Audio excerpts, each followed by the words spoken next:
자, 2구역 한번 볼게요. 2구역 같은 경우는 이제 총 세대수가 이제 1537세대입니다.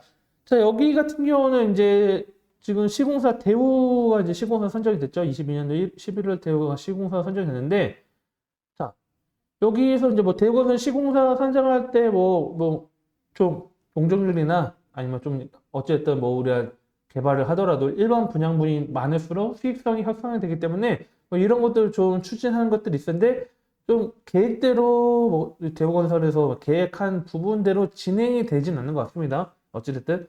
자, 그래서 지금 현재 뭐 관리처분 계획 관련돼서 이제 뭐 신청은 했고요. 그래서 이제 총회 준비하고 있다고 합니다. 총회 준비하고 있고.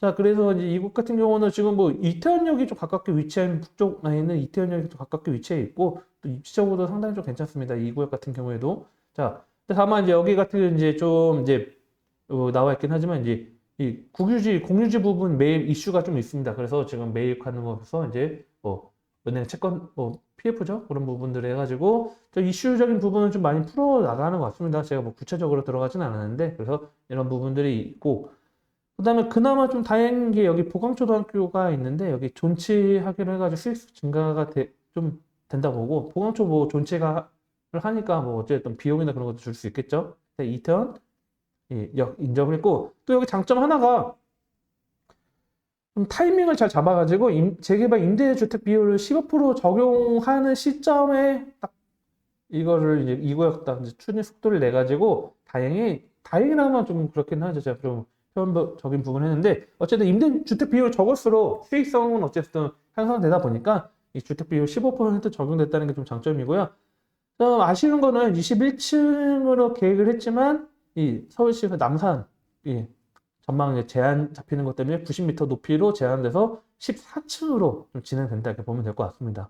자, 그래서 이 서울시 정보 몽땅 가면요, 이 사이트입니다. 서울시 운영하는 재개발 현황인데, 자, 이 서울시 정보 몽땅 가보면 이 재정비 관련된 지금 속도나 추진하는 부분들 또는 뭐 조합 지역 주택 조합일 수도 있고 뭐 그냥 서류들 뭐 제출해가지고 뭐 재개발 뭐 주택 정비형이든 도시 정비형이든 이런 거 볼 수 있습니다. 그래서 이 서울시 정보 몽땅에 들어가서 갖고 와봤는데, 자, 뭐 이제 이곳 같은 경우는 지금 현재 뭐 조합원은 906명 나와 있죠. 세입자 2,183명인데, 자, 현재 뭐 여기 보면 써져 있죠. 그다음에 현재 실층 이하지만 어쨌든 뭐 14층까지 가능하다는 거 이렇게 체크하시면 될 것 같습니다.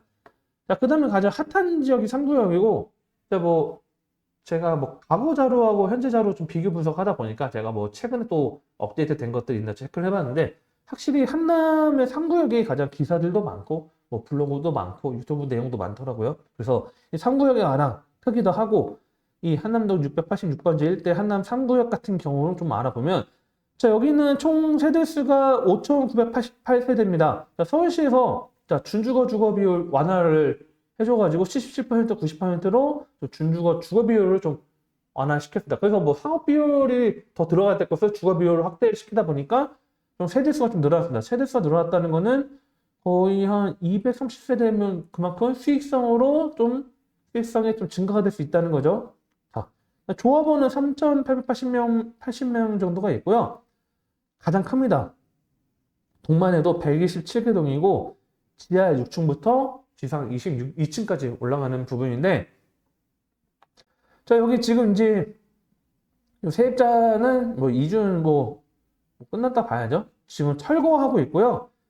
지금 현재 2월달 철거하고 있고, 이제 이주하고 이제 철거하니까 이제 이주하면서 이제 동시에 이제 좀 진행할 것 같습니다. 그래서 현재 뭐 건설사도 시공사 선정했는데, 여기 같은 경우는 좀 아쉬운 거는 이제 원래 현대건설에서 현대백화점 입점을 이제 그거를 이제 좀 약간 정책으로 해야 될까요? 현대건설에서 그런 부분들 뭐 현대백화점을 좀 입점을 시키겠다 이렇게 이야기했는데, 현대백화점에서 뭐 실제로 면적이나 그런 부분 상업 앵커라고 해야죠. 그 시설분들이 좀 면적이 뭐 넓진 않다 보니까 현대백화점 아마 안 들어갈 것 같습니다. 다만 이제 좀 약간 뭐 현대백화점에 뭐 특화된 좀 백화점은 아니더라도 그렇게 들어갈 것 같긴 한데, 일단 뭐 현대건설 시공이 선정됐고 뭐 조감도를 보면 저 근사하게 지어질 것 같습니다. 그래서 한남 뉴타운 같은 경우에 가장 어쩌면 큰형 같은 역할이죠. 현재 속도도 가장 빠르고, 그래서 한남 상구역 같은 경우도 상당히 좀 진행 속도가 빠르고 있고, 자, 여기도 보면 나와 있죠. 3,880명으로 나와 있고요. 그다음에 여기 보면 가장 면적도 커요. 그렇죠? 거의 40만 제곱미터 정도 상당히 큰, 그다음에 준주거 지역까지 갖고 있는 모습이고, 자, 이제 3구역 지는 4구역인데, 자, 4구역 같은 경우는 또 장점들이 있고 또 단점들이 있을 텐데, 자, 4구역도 속도를 3구역만큼은 아니더라도 4구역도 상당히 속도를 빠르게 내고 있습니다. 그래서 총 세대수는 2,331 가구인데, 여기는, 자, 삼성물산이 시공사 선정이 됐습니다. 그래서 삼성물산이 좀 다, 처음에 뭐 3구역 같은 경우는 뭐 따로 따로 큰 그런 이슈는 없었는데, 뭐 GS하고 뭐 현대하고 뭐 다양하게 여기 좀 3구역 같은 게 시공사 선정이 좀 있었는데, 4구역 같은 경우는 결국은 삼성물산이 시공사 선정을 했고, 그리고 이쪽 지역 같은 경우는 이제 이제 7층, 여기 좀 지하 7층? 약간 언덕이나 그런 것들이 있다 보니까 좀 지하 7층에서 뭐 주차장 어마어마하게 이렇게 판다 생각하실 건 아니고, 지하 7층부터 지상 22층을 해서 이 51개동으로 들어옵니다. 그래서 51개동으로 들어오고, 여기 장점은 한강 미남이 가깝기 때문에 뭐 반포대교나 한남대교죠. 한남대교, 왼쪽 보면 반포대교, 뭐 잠수교, 이 교통이 상당히 인접해 있고 또 강변북로도 가깝게 위치해 있다는 그런 장점들이 있고요. 그 다음에 여기 또 장점 하나가 조합원이 좀 적어요, 상대적으로. 다른 구역 대비했을 때 조합원 비율이 좀 적다 보니까, 조합원이 적다는 건 그만큼 반대로 말하면 일반 분양 비율이 높다는 거죠. 그만큼 수익성이 상당히 좀 좋다. 그래서 다른 구역보다는 4구역 같은 경우가 좀 조합 비율이 적기 때문에 일반 분양분이 많다. 이게 좀 보면 될 것 같고요. 자, 그 다음에 여기 또 장점들 하나가 또 조합이 적고, 그러다 보니까 지분 쪼개기도 상대적으로 거의 뭐 많지는 않았습니다. 뭐 있는 경우도 있긴 하겠지만 지분 쪼개기도 별로 없었고, 또 장점 같은 경우가 여기가 이제 또 조합은 아까 적은 편이었고, 그 다음에 지금 사구역 내 같은 경우는 신동 아파트가 또 여기 안에 있습니다. 신동 아파트도 같이 통합을 해서 이 개발 진행하는데, 이 신동 아파트 시세만 보면요. 자, 신동 같은 경우 92년도 지어졌고, 이 102제곱 10층이 31억입니다. 최근 실거래가 31억으로 나와 있고, 그래서 뭐 32평이죠. 32평 대 31억. 그렇죠? 뭐 한남의 뭐 신동 아파트, 뭐 한남 4구역에 들어가 있고, 보강동 신동 아파트 같은 경우에도, 그래서 지금 보면 이제 31억대가 32평이 지금 거래되고 있고, 앞으로 아파트 지어진다면 당연히 이 금액 만약 같은 30평대라면 비용 훨씬 높겠죠. 뭐 계산해보면 딱 나오겠죠. 얼추 뭐 그래서 한남 같은 경우가 어찌됐든 뭐 한강을 끼고 있는 것도 있지만, 이 사구역 같은 경우도 입지가 상당히 또 메리트가 있는 부분들 보면 될 것 같고요. 자, 5구역 같은 경우가 이제 이쪽인데, 이 5구역 같은 경우는 이 바로 왼쪽이 이제 동부 이촌동이죠. 동부 이촌동은 이제 마주보고 있고요. 그 다음에 이촌동 옆에 마주보고 있고, 자, 여기는 이제 예정인데 아직 2,560세대 예정이 되어 있고, 지금 현재 DL ENC가 1차, 2차 단독 입찰 중이고, 5월 30일 날 이제 시공사 선정을 관련돼서 이제 총회를 한다고 하는데, 만약에 DL ENC가 만약에 또 단독 입찰하면 수의 계약을 할 수 있다고 합니다. 그래서 아직 시공사 선정이 확정된 건 아니고요. 여기 또 장점은 지금 오산고, 중고등학교 여기 오산고 있는데, 이 왼쪽 라인에 한남 5구역 보면 강변북로 타고 가서 쭉 가다 보면 보이거든요.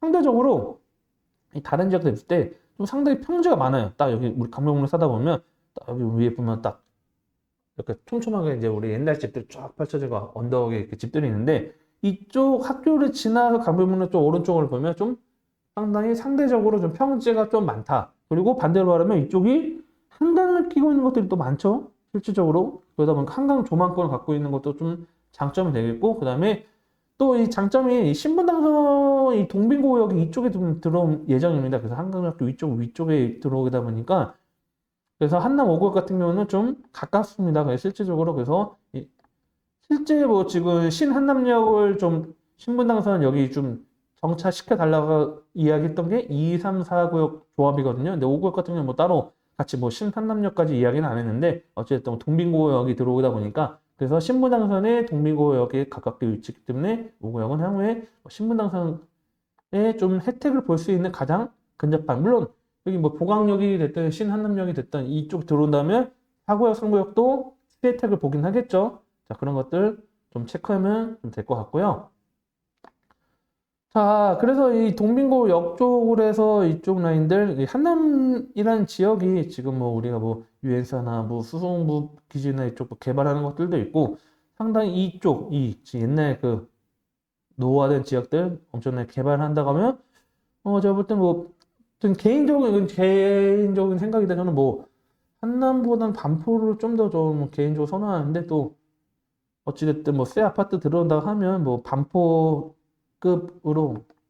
정도의 위상을 좀 어느 정도 갖고 가지 않을까. 물론 뭐 학군이나 그런 것들 봤을 때는 저는 뭐 이쪽 라인들 뭐 세아고등학교 있고 뭐 이쪽 라인들 좀 더 선호하긴 하는데, 어쨌든 신분당선 돌아오면 수혜택 볼 수 있는 지역들이 있고, 이천동 일대 같은 경우는 4호선이 있고 지금 뭐 경의중앙선이 있긴 한데, 이 신분당선이 군의중앙박물관 위쪽으로 올라가다 보니까 뭐 이촌 일대, 동부 이촌 일대는 아파트 분석 따로 하진 않았습니다. 그래서 이 라인으로 해서 움직이다 보니까 결국은 한남 뉴타운 일대가 수혜택 볼 수 있고, 향후에 이쪽에 이제 뭐 보강역이 됐든 뭐 신한남역이 됐든 이름 명칭 뭐 확실히 모르겠지만, 이게 들어온다고 하면 한남 뉴타운 일대도 가장 큰 수혜택 볼 수 있는 지역이 신분당선은 한남동, 보강동 일대가 아닐까, 이렇게 좀 정리해드리고.